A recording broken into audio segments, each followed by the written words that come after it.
ਸਤਿ ਸ੍ਰੀ ਅਕਾਲ ਜੀ।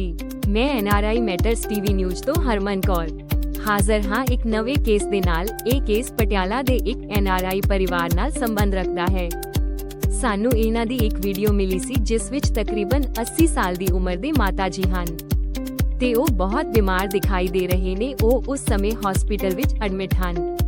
ਇਸ ਵੀਡੀਓ ਵਿੱਚ ਉਹ ਦੱਸ ਰਹੇ ਨੇ ਕਿ ਉਹ ਆਸਟ੍ਰੇਲੀਆ ਸਿਟੀਜ਼ਨ ਨੇ ਤੇ ਇੱਕ ਕੇਸ ਦੇ ਸਿਲਸਿਲੇ ਵਿੱਚ ਇੰਡੀਆ ਆਏ ਹੋਏ ਹਨ। ਇਹ ਕੇਸ ਉਹਨਾਂ ਦੇ ਬੇਟੇ ਦੇ ਡਾਈਵੋਰਸ ਦਾ ਕੇਸ ਹੈ।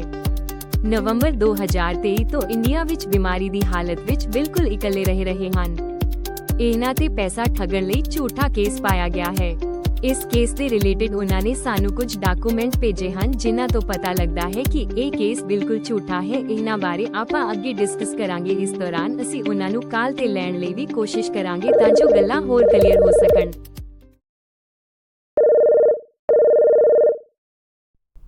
ਹੈਲੋ ਸਤਿ ਸ੍ਰੀ ਅਕਾਲ ਜੀ। ਮੈਂ ਹਰਮਨ ਕੌਰ ਤੁਹਾਡਾ ਨਿੱਘਾ ਸਵਾਗਤ ਹੈ ਜੀ ਸਾਡੇ ਚੈਨਲ ਤੇ। ਅਸੀਂ ਤੁਹਾਡੇ ਕੇਸ ਬਾਰੇ ਗੱਲ ਕਰਨ ਜਾ ਰਹੇ ਹਾਂ। ਤੁਸੀਂ ਲਾਈਨ ਤੇ ਹੀ ਰਹਿਓ। ਜੇ ਤੁਹਾਨੂੰ ਕੁਝ ਵੀ ਗਲਤ ਲੱਗੇ ਤਾਂ ਤੁਸੀਂ ਸਾਨੂੰ ਦੱਸ ਦੇਣਾ। ਠੀਕ ਹੈ ਜੀ, ਤੁਹਾਡੀ ਹੈਲਪ ਵਾਸਤੇ ਬਹੁਤ ਧੰਨਵਾਦ। ਮੈਂ ਲਾਈਨ ਤੇ ਹੀ ਰਹਾਂਗੀ। ਤੁਹਾਡਾ ਨੰਬਰ ਸਕਰੀਨ ਉੱਤੇ ਫਲੈਸ਼ ਹੋ ਰਿਹਾ ਹੈ। ਜੇ ਕੋਈ ਤੁਹਾਡੀ ਹੈਲਪ ਕਰਨਾ ਚਾਹੇ ਤਾਂ ਕਰ ਸਕਦਾ ਹੈ। ਜੇ ਅਸੀਂ ਕੁਝ ਪੁੱਛਣਾ ਹੋਇਆ ਤਾਂ ਤੁਹਾਡੇ ਤੋਂ ਉਸੇ ਸਮੇਂ ਪੁੱਛ ਲਵਾਂਗੇ। ਸਾਡੇ ਕੋਲ ਜੋ ਐਵੀਡੈਂਸ ਆਏ ਹਨ ਉਹ ਸਿਸਟਮ ਦੀ ਕਮਜ਼ੋਰੀ ਅਤੇ ਮਾਮਲੇ ਨੂੰ ਉਲਝਾਉਣ ਵਾਲੀਆਂ ਯੋਜਨਾਵਾਂ ਨੂੰ ਬੇਨਕਾਬ ਕਰਦੇ ਹਨ। ਇਸ ਮਾਮਲੇ ਨਾਲ ਜੁੜੇ ਸਾਰੇ ਐਵੀਡੈਂਸ ਅਤੇ ਸਬੂਤ ਤੁਸੀਂ ਸਾਡੇ ਸਕਰੀਨ ਦੇ ਉੱਤੇ ਨਾਲ ਦੀ ਨਾਲ ਦੇਖ ਸਕਦੇ ਹੋ ਤੇ ਸਾਡੀ ਵੈਬਸਾਈਟ ਉੱਤੇ ਜਾ ਕੇ ਕਿਸੇ ਵੀ ਟਾਈਮ ਡਾਊਨਲੋਡ ਕਰਕੇ ਚੈੱਕ ਵੀ ਕਰ ਸਕਦੇ ਹੋ। ਇਹ ਮਾਮਲਾ ਇੱਕ ਲੜਕੀ ਨਾਲ ਜੁੜਿਆ ਹੋਇਆ ਹੈ ਜੋ ਸਿਸਟਮ ਨੂੰ ਆਪਣੇ ਫਾਇਦੇ ਲਈ ਬੁੱਧੂ ਬਣਾ ਰਹੀ ਹੈ। ਇਹ ਸਾਰਾ ਮਾਮਲਾ ਕੁਝ ਇਸ ਤਰ੍ਹਾਂ ਹੈ। ਲੜਕੀ ਵੱਲੋਂ ਕਰਵਾਈ ਐਫਆਈਆਰ ਮੁਤਾਬਿਕ ਲੜਕੀ ਦੇ ਪਿਤਾ ਜੀ ਅਤੇ ਲੜਕੀ ਦੇ ਕੁਝ ਰਿਸ਼ਤੇਦਾਰ ਜੋ ਇਸ ਕੇਸ ਵਿੱਚ ਗਵਾਹ ਹਨ ਨੇ ਦਾਅਵਾ ਕੀਤਾ ਹੈ ਕਿ ਉਨ੍ਹਾਂ ਨੇ ਵਿਆਹ ਤੇ 20 ਲੱਖ ਰੁਪਏ ਖਰਚੇ। ਇਹਨਾਂ ਵਿੱਚ 2 ਲੱਖ ਰੁਪਏ ਸ਼ਗਨ ਤੇ 2 ਲੱਖ ਰੁਪਏ ਬਰਾਤ ਦੀ ਸੇਵਾ ਤੇ ਅਤੇ 30 ਤੋਲੇ ਸੋਨਾ। ਲੜਕੀ ਦੇ ਪਿਤਾ ਤੇ ਉਹਦੇ ਰਿਸ਼ਤੇਦਾਰਾਂ ਦੇ ਬਿਆਨਾਂ ਦੇ ਮੁਤਾਬਿਕ ਇਹ ਸ਼ਗਨ ਦੀ ਰਸਮ ਉਨ੍ਹਾਂ ਦੇ ਘਰੇ ਬੁਢਲਾਡਾ ਵਿਖੇ ਹੋਈ।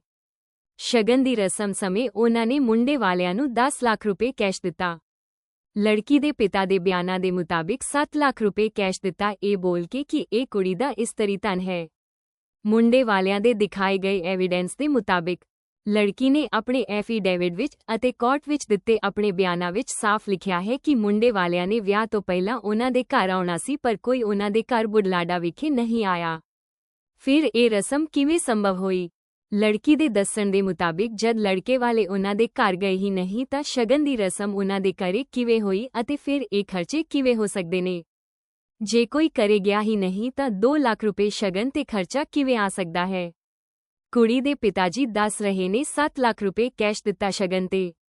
ਰਿਸ਼ਤੇਦਾਰ ਦੱਸ ਰਹੇ ਨੇ 10 ਲੱਖ ਰੁਪਏ ਦਿੱਤਾ ਸਾਡੀ ਸਾਰਿਆਂ ਦੀ ਹਾਜ਼ਰੀ ਵਿੱਚ ਸ਼ਗਨ ਤੇ। ਕੁੜੀ ਦੱਸ ਰਹੀ ਹੈ ਸਾਡੇ ਘਰੇ ਕੋਈ ਆਇਆ ਹੀ ਨਹੀਂ ਅਤੇ ਸ਼ਾਦੀ ਦੀ ਸਾਰੀ ਗੱਲਬਾਤ ਹੈਰੀਟੇਜ ਹੋਟਲ ਪਟਿਆਲਾ ਵਿਖੇ ਹੋਈ ਸੀ।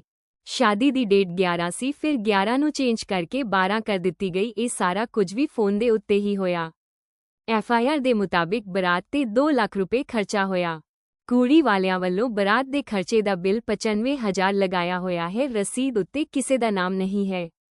ਮੁੰਡੇ ਵਾਲੇ ਦੱਸ ਰਹੇ ਨੇ ਖਰਚਾ ਸਾਨੂੰ ਨਹੀਂ ਪਤਾ ਪਰ ਅਸੀਂ 30,000 ਰੁਪਏ ਆਪਣੇ ਖਰਚੇ ਦਾ ਦੇ ਦਿੱਤਾ ਸੀ। ਇਸ ਤੋਂ ਪਤਾ ਲੱਗਦਾ ਹੈ ਕਿ ਇਹ ਸਾਰਾ ਕੇਸ ਝੂਠਾ ਬਣਾਇਆ ਗਿਆ ਹੈ ਸਿਰਫ ਮੁੰਡੇ ਵਾਲਿਆਂ ਤੋਂ ਪੈਸਾ ਠੱਗਣ ਵਾਸਤੇ, ਕਿਉਂਕਿ ਉਹ ਇੱਕ ਐਨਆਰਆਈ ਫੈਮਿਲੀ ਹੈ। ਐਨਆਰਆਈ ਇੱਥੇ ਲੰਬੇ ਤੌਰ ਤੇ ਨਹੀਂ ਰਹਿ ਸਕਦੇ ਜਿਸ ਦਾ ਇੰਡੀਆ ਵਿੱਚ ਪੂਰਾ ਫਾਇਦਾ ਚੱਕਿਆ ਜਾਂਦਾ ਹੈ। ਐਫਆਈਆਰ ਮੁਤਾਬਿਕ ਲੜਕੀ ਵਾਲੇ ਦੱਸ ਰਹੇ ਨੇ ਕਿ ਮੁੰਡੇ ਵਾਲਿਆਂ ਨੇ ਸਾਨੂੰ ਸ਼ਗਨ ਤੇ ਦੱਸਿਆ ਕਿ ਮੁੰਡਾ ਕੁਆਰਾ ਹੈ ਤੇ ਆਸਟ੍ਰੇਲੀਆ ਵਿੱਚ ਪੱਕੇ ਤੌਰ ਤੇ ਰਹਿੰਦਾ ਹੈ। ਉਸ ਤੋਂ ਬਾਅਦ ਅਸੀਂ ਸ਼ਾਦੀ ਉੱਤੇ 20 ਲੱਖ ਰੁਪਏ ਖਰਚਣ ਲਈ ਮੰਨ ਗਏ। ਸਾਡੇ ਕੋਲ ਮੌਜੂਦ ਦਸਤਾਵੇਜ਼ਾਂ ਦੇ ਆਧਾਰ ਤੇ ਇਹ ਕਲੀਅਰ ਹੈ ਕਿ ਮੁੰਡੇ ਦਾ ਪਹਿਲਾ ਤਲਾਕ ਹੋਇਆ ਸੀ ਅਤੇ ਉਸ ਦਾ ਇੱਕ ਬੱਚਾ ਵੀ ਹੈ। ਇਹ ਜਾਣਕਾਰੀ ਮੁੰਡੇ ਦੀ ਮੈਟਰੀਮੋਨੀਅਲ ਐਡ ਵਿੱਚ ਖੁੱਲ੍ਹੇ ਤੌਰ ਤੇ ਦਰਜ ਕੀਤੀ ਗਈ ਸੀ। ਇਹੀ ਐਡ ਦੇਖ ਕੇ ਕੁੜੀ ਦੇ ਪਰਿਵਾਰ ਨੇ ਮੁੰਡੇ ਦੇ ਪਰਿਵਾਰ ਨਾਲ ਵਿਆਹ ਲਈ ਸੰਪਰਕ ਕੀਤਾ ਸੀ। ਇਸ ਤੋਂ ਇਲਾਵਾ ਕੁੜੀ ਵੱਲੋਂ ਭੇਜੀ ਗਈ ਈਮੇਲ ਅਤੇ ਕੋਰਟ ਵਿੱਚ ਦਿੱਤੇ ਗਏ ਬਿਆਨਾਂ ਵਿੱਚ ਵੀ ਸਾਫ਼ ਲਿਖਿਆ ਹੈ ਕਿ ਉਨ੍ਹਾਂ ਨੇ ਨਿਊਜ਼ਪੇਪਰ ਵਿੱਚ ਆਈ ਐਡ ਦੇ ਆਧਾਰ ਤੇ ਮੁੰਡੇ ਦੇ ਪਰਿਵਾਰ ਨਾਲ ਗੱਲਬਾਤ ਸ਼ੁਰੂ ਕੀਤੀ ਸੀ। ਫਿਰ ਵੀ ਇਹ ਗੱਲ ਹੈਰਾਨੀਜਨਕ ਹੈ ਕਿ ਕੁੜੀ ਦੇ ਪਰਿਵਾਰ ਨੇ ਕਿਵੇਂ ਇਲਜ਼ਾਮ ਲਗਾਇਆ ਕਿ ਮੁੰਡੇ ਨੇ ਆਪਣੇ ਆਪ ਨੂੰ ਕੁਵਾਰਾ ਦੱਸ ਕੇ ਉਨ੍ਹਾਂ ਨੂੰ ਗੁੰਮਰਾਹ ਕੀਤਾ। ਇਹ ਦੋਸ਼ ਨਾ ਸਿਰਫ ਨਿਰਾਧਾਰ ਹਨ, ਸਗੋਂ ਸੱਚਾਈ ਤੋਂ ਬਿਲਕੁਲ ਉਲਟ ਵੀ ਹਨ। ਐਫਆਈਆਰ ਮੁਤਾਬਿਕ ਦਾਅਵਾ ਕੀਤਾ ਗਿਆ ਹੈ ਕਿ ਮੁੰਡੇ ਦੀ ਭੈਣ ਨੇ ਸ਼ਗਨ ਤੇ 20 ਲੱਖ ਰੁਪਏ ਦੀ ਮੰਗ ਕੀਤੀ ਸੀ। ਪਰ ਸਾਡੇ ਕੋਲ ਪੱਕੇ ਸਬੂਤ ਹਨ। ਮੁੰਡੇ ਦੀ ਭੈਣ ਦੇ ਪਾਸਪੋਰਟ ਦਾ ਰੈਕਡ, ਜਿਸ ਤੋਂ ਇਹ ਪਤਾ ਲੱਗਦਾ ਹੈ ਕਿ ਉਹ ਸਾਲ 2011 ਤੋਂ ਲੈ ਕੇ ਹੁਣ ਤੱਕ ਇੰਡੀਆ ਆਈ ਹੀ ਨਹੀਂ। ਕੁੜੀ ਦੇ ਆਪਦੇ ਬਿਆਨਾਂ ਦੇ ਮੁਤਾਬਿਕ ਬਡਲਾਡਾ ਕੁੜੀ ਦੇ ਆਪਦੇ ਘਰ ਕੋਈ ਗਿਆ ਨਹੀਂ। ਫਿਰ ਮੁੰਡੇ ਦੀ ਭੈਣ ਨੇ 20 ਲੱਖ ਰੁਪਏ ਕਿਵੇਂ ਮੰਗ ਲਏ? ਕੁੜੀ ਨੇ ਮੁੰਡੇ ਵਾਲਿਆਂ ਨਾਲ ਠੱਗੀ ਵੀ ਕੀਤੀ ਤੇ ਝੂਠਾ ਕੇਸ ਵੀ ਕਰ ਦਿੱਤਾ। ਸਾਨੂੰ ਕੁੜੀ ਦੇ ਵਿਆਹ ਤੋਂ ਬਾਅਦ ਦੀਆਂ ਕੁਝ ਖਾਸ ਤਸਵੀਰਾਂ ਹਾਸਲ ਹੋਈਆਂ ਹਨ, ਜਿਨ੍ਹਾਂ ਨੇ ਕਹਾਣੀ ਦੇ ਪਿੱਛੇ ਛੁਪੇ ਸਾਰੇ ਸੱਚ ਨੂੰ ਬੇਪਰਦਾ ਕਰ ਦਿੱਤਾ ਹੈ। ਤਸਵੀਰਾਂ ਵਿੱਚ ਸਾਫ਼ ਦੇਖਿਆ ਜਾ ਸਕਦਾ ਹੈ ਕਿ ਕੁੜੀ ਨੇ ਜਿਹੜੀ ਸੋਨੇ ਦੀ ਜੁਐਲਰੀ ਪਾਈ ਹੋਈ ਹੈ ਉਹ ਮੁੰਡੇ ਵਾਲਿਆਂ ਦੀ ਦਿੱਤੀ ਹੋਈ ਹੈ। ਮੁੰਡੇ ਵਾਲਿਆਂ ਦੇ ਇਹ ਸਾਰੇ ਗਹਿਣੇ ਕੁੜੀ ਦੇ ਆਪਦੇ ਕੋਲ ਹੀ ਹਨ। ਇਸ ਖਬਰ ਦੀ ਗੰਭੀਰਤਾ ਨੂੰ ਸਮਝਦੇ ਹੋਏ ਅਸੀਂ ਫਿਲਹਾਲ ਸਾਰੇ ਨਾਮ ਅਤੇ ਚਿਹਰੇ ਲੁਕਾ ਕੇ ਰੱਖੇ ਹਨ, ਤਾਂ ਜੋ ਕਿਸੇ ਦੀ ਪ੍ਰਾਈਵੇਸੀ ਉਲੰਘਣਾ ਨਾ ਹੋਵੇ।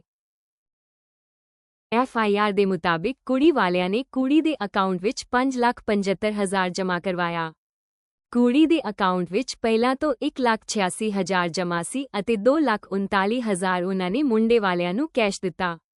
ਮੁੰਡੇ ਵਾਲੇ ਕਹਿ ਰਹੇ ਹਨ ਜਿੱਥੇ ਉਨ੍ਹਾਂ ਨੇ ਕੁੜੀ ਦੇ ਅਕਾਊਂਟ ਵਿੱਚ 5,75,000 ਰੁਪਏ ਜਮ੍ਹਾਂ ਕਰਵਾਇਆ, ਉੱਥੇ ਉਹ 2,39,000 ਵੀ ਅਕਾਊਂਟ ਵਿੱਚ ਜਮ੍ਹਾਂ ਕਰਵਾ ਸਕਦੇ ਸੀ। ਉਨ੍ਹਾਂ ਨੂੰ ਇਹ ਅਮਾਉਂਟ ਕੈਸ਼ ਦੇਣ ਦੀ ਕੀ ਜ਼ਰੂਰਤ ਸੀ? ਟੋਟਲ 7,51,000 ਕੁੜੀ ਦੇ ਅਕਾਊਂਟ ਵਿੱਚ ਜਮ੍ਹਾਂ ਸੀ।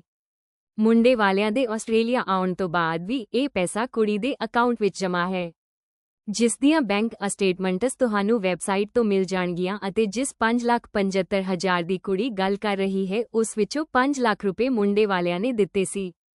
ਕਿਉਂਕਿ ਆਪਾਂ ਸਾਰਿਆਂ ਨੂੰ ਪਤਾ ਹੈ ਕਿ ਜਦ ਵੀ ਆਪਾਂ ਕੋਈ ਵੀਜ਼ੇ ਲਈ ਅਪਲਾਈ ਕਰਦੇ ਆ ਤਾਂ ਆਪਣੇ ਅਕਾਊਂਟ ਵਿੱਚ ਪੈਸਾ ਹੋਣਾ ਜ਼ਰੂਰੀ ਹੈ। ਐਮਬੈਸੀ ਵਾਲੇ ਕਈ ਵਾਰ ਬੈਂਕ ਸਟੇਟਮੈਂਟਾਂ ਮੰਗ ਲੈਂਦੇ ਹਨ। ਐਫਆਈਆਰ ਵਿੱਚ ਲਿਖਿਆ ਹੈ ਕਿ ਕੁੜੀ ਅਤੇ ਉਸ ਦੇ ਪਿਤਾ ਮੁੰਡੇ ਦੇ ਰਿਸ਼ਤੇਦਾਰਾਂ ਦੇ ਘਰ ਪਟਿਆਲੇ ਗਏ। ਉੱਥੇ ਉਨ੍ਹਾਂ ਨੇ ਮੁੰਡੇ ਅਤੇ ਉਸ ਦੀ ਭੈਣ ਨੂੰ ਸਮਝਾਉਣ ਦੀ ਮੰਗ ਕੀਤੀ ਕਿ ਉਹ ਸਾਡੇ ਕੋਲੋਂ ਹੋਰ ਪੈਸੇ ਦੀ ਮੰਗ ਨਾ ਕਰਨ ਅਤੇ ਸਾਡੀ ਕੁੜੀ ਨੂੰ ਆਪਣੇ ਘਰ ਵਸਾ ਲੈਣ। ਕਿਹਾ ਜਾ ਰਿਹਾ ਹੈ ਕਿ ਮੁੰਡੇ ਦੀ ਭੈਣ, ਜੋ ਕੁੜੀ ਦੀ ਕੁੱਟਮਾਰ ਕਰਦੀ ਸੀ ਅਤੇ ਪੈਸੇ ਦੀ ਮੰਗ ਕਰਦੀ ਸੀ, ਉਹ ਇੰਡੀਆ ਵਿੱਚ ਮੌਜੂਦ ਹੀ ਨਹੀਂ ਸੀ। ਉਸ ਤੇ ਲਗਾਏ ਗਏ ਦੋਸ਼ ਕਿਵੇਂ ਸੰਭਵ ਹੋ ਸਕਦੇ ਹਨ? ਐਫਆਈਆਰ ਤਕਰੀਬਨ ਵਿਆਹ ਤੋਂ 3 ਸਾਲ ਬਾਅਦ ਕਰਵਾਈ ਗਈ ਹੈ। 3 ਸਾਲ ਬਾਅਦ ਤੱਕ ਵੀ ਕੁੜੀ ਨੂੰ ਅਤੇ ਉਸ ਦੇ ਫਾਦਰ ਨੂੰ ਇਹ ਨਹੀਂ ਪਤਾ ਕਿ ਮੁੰਡੇ ਦੀ ਭੈਣ ਤਾਂ ਕਦੇ ਇੰਡੀਆ ਆਈ ਹੀ ਨਹੀਂ। ਕੁੜੀ ਦੇ ਪਰਿਵਾਰ ਵੱਲੋਂ ਪੁਲਿਸ ਐਸਐਸਪੀ ਮਾਨਸਾ, ਕੋਰਟ ਨੂੰ ਲਗਾਤਾਰ ਝੂਠੀਆਂ ਕਹਾਣੀਆਂ ਸੁਣਾਈਆਂ ਜਾ ਰਹੀਆਂ ਹਨ। ਇਹਨਾਂ ਝੂਠੀਆਂ ਕਹਾਣੀਆਂ ਦੇ ਆਧਾਰ ਤੇ ਮੁੰਡੇ ਦੇ ਪਰਿਵਾਰ ਨੂੰ ਨਿਸ਼ਾਨਾ ਬਣਾਇਆ ਜਾ ਰਿਹਾ ਹੈ। ਇਨਵੈਸਟੀਗੇਸ਼ਨ ਆਫਿਸਰ ਨੇ ਪਤਾ ਨਹੀਂ ਕੀ ਸੋਚ ਕੇ ਰਿਪੋਰਟ ਬਣਾਈ ਹੈ। ਲੱਗਦਾ ਹੈ ਕੁੜੀ ਵੱਲੋਂ ਆਈਓ ਨੂੰ ਕੁਝ ਜ਼ਿਆਦਾ ਹੀ ਪੈਸਾ ਮਿਲ ਗਿਆ ਜਾਂ ਫਿਰ ਹੋ ਸਕਦਾ ਹੈ ਕੁਝ ਹੋਰ ਮਿਲਿਆ ਹੋਵੇ। ਇਨਵੈਸਟੀਗੇਸ਼ਨ ਆਫਿਸਰ ਜੋ ਇਸ ਕੇਸ ਦੀ ਇਨਵੈਸਟੀਗੇਸ਼ਨ ਕਰ ਰਿਹਾ ਸੀ ਉਹ ਸਿਰਫ ਮੁੰਡੇ ਵਾਲਿਆਂ ਦੀ ਤਰਫ ਤੋਂ ਇੱਕੋ ਹੀ ਲਾਈਨ ਲਿਖ ਰਿਹਾ ਹੈ ਕਿ ਮੁੰਡੇ ਵਾਲੇ ਕਹਿ ਰਹੇ ਨੇ ਮੁੰਡਾ ਪਹਿਲਾਂ ਹੀ ਤਲਾਕਸ਼ੁਦਾ ਸੀ, ਇਸ ਕਾਰਨ ਅਸੀਂ ਕੋਈ ਦਹੇਜ ਦੀ ਡਿਮਾਂਡ ਨਹੀਂ ਕੀਤੀ। ਮੁੰਡੇ ਵਾਲਿਆਂ ਨੇ ਜਿੰਨੇ ਵੀ ਸਬੂਤ ਇਨਵੈਸਟੀਗੇਸ਼ਨ ਆਫਿਸਰ ਨੂੰ ਪ੍ਰੋਵਾਈਡ ਕੀਤੇ ਇਨਕਲੂਡ ਕੁੜੀ ਦੀ ਵੌਇਸ ਰਿਕਾਰਡਿੰਗ ਉਹ ਸਾਰੀਆਂ ਕੇਸ ਵਿੱਚੋਂ ਰਿਮੂਵ ਕਰ ਦਿੱਤੀਆਂ, ਜਿਹੜੀਆਂ ਤੁਸੀਂ ਸਾਡੇ ਸਕਰੀਨ ਉੱਤੇ ਦੇਖ ਰਹੇ। ਤੁਹਾਡੇ ਤੋਂ ਕੋਈ ਡਿਮਾਂਡ ਰੱਖੀ ਸੀ ਮੈਂ ਵੀ ਹਾਂ ਜੀ ਮੈਨੂੰ ਤਾਂ ਆਹ ਚਾਹੀਦਾ ਜੀ, ਮੈਨੂੰ ਤਾਂ ਉਹ ਚਾਹੀਦਾ? ਨਹੀਂ। ਫਿਰ ਤੂੰ ਮੈਨੂੰ ਇੱਕ ਗੱਲ ਦੱਸ, ਜਦ ਮੈਂ ਤੁਹਾਡੇ ਤੋਂ ਕੁਝ ਵੀ ਨਹੀਂ ਰੱਖਿਆ ਯਾਰ, ਤੁਹਾਨੂੰ ਇੰਨਾ ਵੀ ਨਹੀਂ ਤੁਸੀਂ ਕਰ ਸਕਦੇ ਸੀ? ਜਾਂ ਤੂੰ ਮੈਨੂੰ ਕਹਿੰਦੇ ਨਾ ਵੀ ਅਸੀਂ ਤਾਂ ਗਰੀਬ ਕਰਦੇ ਹਾਂ ਜੀ, ਮੈਂ ਤੁਹਾਨੂੰ ਮਤਲਬ ਉਹ 100 ਰੁਪਈਆ ਵੀ ਮੈਂ ਤੁਹਾਨੂੰ ਇਹ ਕਹਿੰਦਾ ਵੀ 1 ਰੁਪਈਏ ਦਿਓ ਜੀ ਬਸ, ਬਹੁਤ ਸਾਡੇ ਪਾਸ। ਤੁਸੀਂ ਗੱਲਾਂ ਤਾਂ ਕਰਦੇ ਯਾਰ ਐਵੇਂ ਜਿਵੇਂ ਪਤਾ ਨਹੀਂ ਅਸੀਂ ਕਿੰਨੇ ਕੁ ਕਰੋੜਪਤੀ ਹੁੰਦੇ ਹਾਂ। ਤੂੰ ਪਹਿਲੇ ਡੇ ਤੇ ਕਹਿੰਦੇ ਵੀ ਨਹੀਂ ਜੀ ਮੇਰੇ ਘਰ ਦੇ ਤਾਂ ਪੈਸਾ ਖਰਚ ਨਹੀਂ ਸਕਦਾ, ਠੀਕ ਹੈ ਨਾ? ਮੈਂ ਸਾਫ਼ ਕਹਿੰਦਾ ਤੁਹਾਨੂੰ ਵੀ ਠੀਕ ਹੈ ਜੀ। ਤੁਸੀਂ ਕਹਿੰਦੇ ਸੀ ਨਾ ਪੈਲਸ ਬੁੱਕ ਕਰਵਾਉਣਾ, ਆਪਣੇ ਮੂੰਹ ਨਾਲ ਕਹਿੰਦੇ ਸੀ ਨਾ ਤੁਸੀਂ ਪੈਲਸ ਬੁੱਕ ਕਰਵਾਉਣਾ। ਹਾਂਜੀ। ਮੈਂ ਤੁਹਾਨੂੰ ਕਿਹਾ ਸੀ ਨਾ ਵੀ ਮੈਂ ਤਾਂ 15 ਬੰਦੇ ਲੈ ਕੇ ਆਊਂਗਾ ਜੀ ਮੈਕਸੀਮਮ, ਇਸ ਤੋਂ ਵੱਧ ਮੇਰੇ ਬੰਦੇ ਨਹੀਂ ਆਉਂਦੇ। ਤੁਸੀਂ ਚਾਹੇ ਪੈਲਸ ਬੁੱਕ ਕਰਵਾਓ ਆਪਣਾ, ਚਾਹੇ ਕੁਛ ਮਰਜ਼ੀ ਕਰੋ, ਤੁਹਾਡੀ ਜ਼ਰੂਰਤ ਆਓ।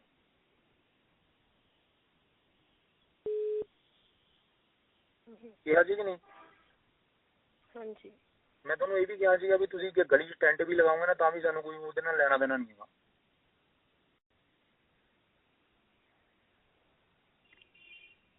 ਤੁਹਾਨੂੰ ਆਪ ਸੋਚਣਾ ਚਾਹੀਦਾ ਯਾਰ ਵੀ ਜਦ ਬੰਦਾ ਆਪ ਕਹਿ ਰਿਹਾ ਵੀ ਨਹੀਂ ਜੀ ਅਸੀਂ ਕੋਈ ਖਰਚਾ ਨਹੀਂ ਕਰਾਉਣਾ, ਕੁਝ ਨਹੀਂ ਕਰਾਉਣਾ, ਵੀ ਜੇ ਬੰਦੇ ਨੂੰ ਤੁਸੀਂ ਜੇ ਕੋਈ ਆਉਂਦਾ ਕਿਸੇ ਨੂੰ ਤੁਸੀਂ ਸ਼ਗਨ ਦਿੰਦੇ ਹੋ, ਕੁਝ ਵੀ ਦਿੰਦੇ ਹੋ, ਤੁਸੀਂ ਮਤਲਬ ਇੰਨੇ ਕੱਚੇ ਉਤਰ ਜਾਓਗੇ ਵੀ ਮਤਲਬ ਜੇ ਬੰਦੇ ਨੇ ਇਹ ਕਹਿਤਾ ਵੀ ਜੀ ਕੋਈ ਨਾ ਖਰਚਾ ਨਾ ਕਰਿਓ ਤੁਸੀਂ, ਤੇ ਅਗਲੇ ਨੂੰ ਸ਼ਗਨ 'ਚ ਵੀ ਤੁਸੀਂ 100 ਰੁਪਇਆ ਫੜਾਉਣਾ ਸ਼ੁਰੂ ਕਰ ਦਿਓ।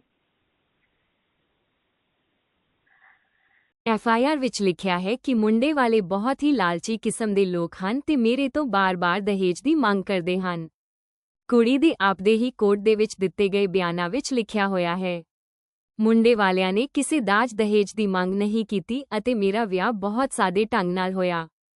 ਕੋਰਟ ਵਿੱਚ ਕੁੜੀ ਨੇ ਜਿਹੜਾ ਕੇਸ ਮੁੰਡੇ ਤੇ ਖਰਚੇ ਦਾ ਕੀਤਾ ਹੈ, ਉਸ ਵਿੱਚ ਕੁੜੀ ਨੇ ਮੁੰਡੇ ਤੋਂ 5 ਲੱਖ ਰੁਪਏ ਮਹੀਨਾ ਖਰਚਾ ਮੰਗਿਆ, ਜਿੱਥੋਂ ਸਾਫ਼ ਜ਼ਾਹਿਰ ਹੁੰਦਾ ਹੈ ਕਿ ਕੁੜੀ ਨੇ ਮੁੰਡੇ ਨੂੰ ਪੈਸੇ ਠੱਗਣ ਲਈ ਫਸਾਇਆ। ਕੇਸ ਵਿੱਚ ਇਨਵੈਸਟੀਗੇਸ਼ਨ ਆਫੀਸਰ ਨੇ ਮੁੰਡੇ, ਮੁੰਡੇ ਦੀ ਮਾਂ, ਮੁੰਡੇ ਦੀ ਭੈਣ, ਮੁੰਡੇ ਦੇ ਦੂਰ ਦੇ ਮਾਮਾ, ਮੁੰਡੇ ਦੀ ਮਾਸੀ, ਮੁੰਡੇ ਦੀ ਮਾਮੀ ਸਾਰਿਆਂ ਉੱਤੇ 498 ਏ, 406, 420, 120 ਬੀ, 376 ਰੇਪ ਕੇਸ ਪਾਇਆ, ਜਿਸ ਕਾਰਨ ਉਨ੍ਹਾਂ ਦੀ ਬੇਲ ਵੀ ਜਲਦੀ ਨਹੀਂ ਹੋਈ ਅਤੇ ਮਾਮੇ ਨੂੰ ਅਤੇ ਮਾਸੀ ਨੂੰ 10-10 ਦਿਨ ਜੇਲ੍ਹ ਵਿੱਚ ਜਾਣਾ ਪਿਆ। ਹੁਣ ਤੱਕ ਮੁੰਡੇ ਵਾਲਿਆਂ ਦਾ ਤਕਰੀਬਨ 20 ਲੱਖ ਰੁਪਇਆ ਇਸ ਕੇਸ ਉੱਪਰ ਖਰਚਾ ਹੋ ਚੁੱਕਿਆ ਹੈ, ਸਿਰਫ ਇਸ ਕਾਰਨ ਕਿਉਂਕਿ ਫਾਈਲ ਵਿੱਚੋਂ ਡਾਕੂਮੈਂਟ ਰਿਮੂਵ ਕਰ ਦਿੱਤੇ ਗਏ ਅਤੇ ਇਨਵੈਸਟੀਗੇਸ਼ਨ ਆਫੀਸਰ ਨੇ ਆਪਣੀ ਮਰਜ਼ੀ ਨਾਲ ਇਨਵੈਸਟੀਗੇਸ਼ਨ ਕੀਤੀ। ਮੁੰਡੇ ਵਾਲਿਆਂ ਦੀ ਕੋਈ ਵੀ ਗੱਲ ਸੁਣੀ ਨਹੀਂ ਗਈ। ਉਨ੍ਹਾਂ ਦੇ ਰਿਸ਼ਤੇਦਾਰਾਂ ਨੂੰ ਪੁਲਿਸ ਵੱਲੋਂ ਉਨ੍ਹਾਂ ਦੇ ਘਰਾਂ ਵਿੱਚ ਜਾ ਕੇ ਪਰੇਸ਼ਾਨ ਕੀਤਾ ਗਿਆ। ਇਸ ਤਰ੍ਹਾਂ ਇਹ ਕੇਸ ਸਹੀ ਸਬੂਤਾਂ ਦੇ ਆਧਾਰ ਤੇ ਇਨਵੈਸਟੀਗੇਸ਼ਨ ਨਾ ਕਰਨ ਕਰਕੇ ਹੁਣ ਤੱਕ ਲਟਕ ਰਿਹਾ ਹੈ। ਇਹ ਇੱਕ ਦਿਨ ਵਿੱਚ ਖਤਮ ਹੋਣ ਵਾਲਾ ਕੇਸ ਸੀ। ਹਰ ਇੱਕ ਨੇ ਇਸ ਕੇਸ ਵਿੱਚੋਂ ਆਪਣੇ ਵਾਸਤੇ ਪੈਸਾ ਬਣਾਉਣ ਵਾਸਤੇ ਸੋਚਿਆ, ਨਾ ਕਿ ਇਸ ਨੂੰ ਖਤਮ ਕਰਨ ਵਾਸਤੇ। ਇਹ ਕੇਸ ਪਿਛਲੇ 12 ਸਾਲ ਤੋਂ ਲੋਕਾਂ ਵਾਸਤੇ ਪੈਸੇ ਕਮਾਉਣ ਦਾ ਸਾਧਨ ਬਣਿਆ ਹੋਇਆ ਹੈ। ਇਸ ਮਾਮਲੇ ਨੇ ਸਿਰਫ ਨਿਆਂ ਦੇ ਸਿਸਟਮ ਉੱਪਰ ਸਵਾਲ ਖੜੇ ਨਹੀਂ ਕੀਤੇ, ਸਗੋਂ ਇਹ ਵੀ ਦਰਸਾਇਆ ਹੈ ਕਿ ਕਿਵੇਂ ਕੁਝ ਲੋਕਾਂ ਦੀ ਮਰਜ਼ੀ ਅਤੇ ਪੈਸੇ ਦੀ ਭੁੱਖ ਇੱਕ ਪਰਿਵਾਰ ਦੀਆਂ ਪਰੇਸ਼ਾਨੀਆਂ ਵਧਾ ਰਹੀ ਹੈ। 12 ਸਾਲਾਂ ਤੋਂ ਲਟਕ ਰਹੇ ਇਸ ਕੇਸ ਨੇ ਸਿਰਫ ਪੀੜਤਾਂ ਦੇ ਦੁੱਖਾਂ ਨੂੰ ਵਧਾਇਆ ਹੈ ਅਤੇ ਨਿਆਂ ਪ੍ਰਾਪਤੀ ਨੂੰ ਔਖਾ ਬਣਾਇਆ ਹੈ। ਜੇਕਰ ਇਨਵੈਸਟੀਗੇਸ਼ਨ ਨੂੰ ਸੱਚਾਈ ਅਤੇ ਸਹੀ ਸਬੂਤਾਂ ਦੇ ਆਧਾਰ ਤੇ ਕੀਤਾ ਜਾਂਦਾ ਤਾਂ ਇਹ ਮਾਮਲਾ ਇੱਕ ਦਿਨ ਵਿੱਚ ਸੁਲਝ ਗਿਆ ਹੁੰਦਾ। ਅਸੀਂ ਬੇਨਤੀ ਕਰਦੇ ਹਾਂ ਪੰਜਾਬ ਦੇ NRI ਮਿਨਿਸਟਰ ਸ਼੍ਰੀ ਕੁਲਦੀਪ ਸਿੰਘ ਧਾਲੀਵਾਲ ਜੀ ਨੂੰ, ਕਿਰਪਾ ਕਰਕੇ ਇਹੋ ਜਿਹੇ ਫਰੋਡ ਕੇਸਾਂ ਵੱਲ ਵੀ ਧਿਆਨ ਦਿੱਤਾ ਜਾਵੇ। ਇਸ ਤਰ੍ਹਾਂ ਦੇ ਮਾਮਲੇ ਸਾਡੇ ਸਮਾਜ ਅਤੇ ਕਾਨੂੰਨੀ ਪ੍ਰਣਾਲੀ ਲਈ ਇੱਕ ਚੇਤਾਵਨੀ ਹਨ ਕਿ ਨਿਆਂ ਸੰਸਥਾਵਾਂ ਵਿੱਚ ਪਾਰਦਰਸ਼ਿਤਾ, ਇਮਾਨਦਾਰੀ ਅਤੇ ਸੰਵੇਦਨਸ਼ੀਲ ਕਿੰਨੀ ਮਹੱਤਵਪੂਰਨ ਹੈ। ਸੱਚ ਨੂੰ ਦਰਸਾਉਣ ਅਤੇ ਨਿਆਇਕ ਪ੍ਰਕਿਰਿਆ ਨੂੰ ਤੇਜ਼ ਕਰਨ ਦੀ ਜ਼ਰੂਰਤ ਹੈ ਤਾਂ ਜੋ ਇਹ ਮਾਮਲਾ ਇੱਕ ਸਿੱਖਿਆਜਨਕ ਉਦਾਹਰਨ ਬਣੇ, ਨਾ ਕਿ ਬੇਇਨਸਾਫੀ ਦਾ ਚਿੰਨ੍ਹ। ਸਾਡੇ ਨਾਲ ਜੁੜੇ ਰਹਿਣ ਲਈ ਤੁਹਾਡਾ ਧੰਨਵਾਦ।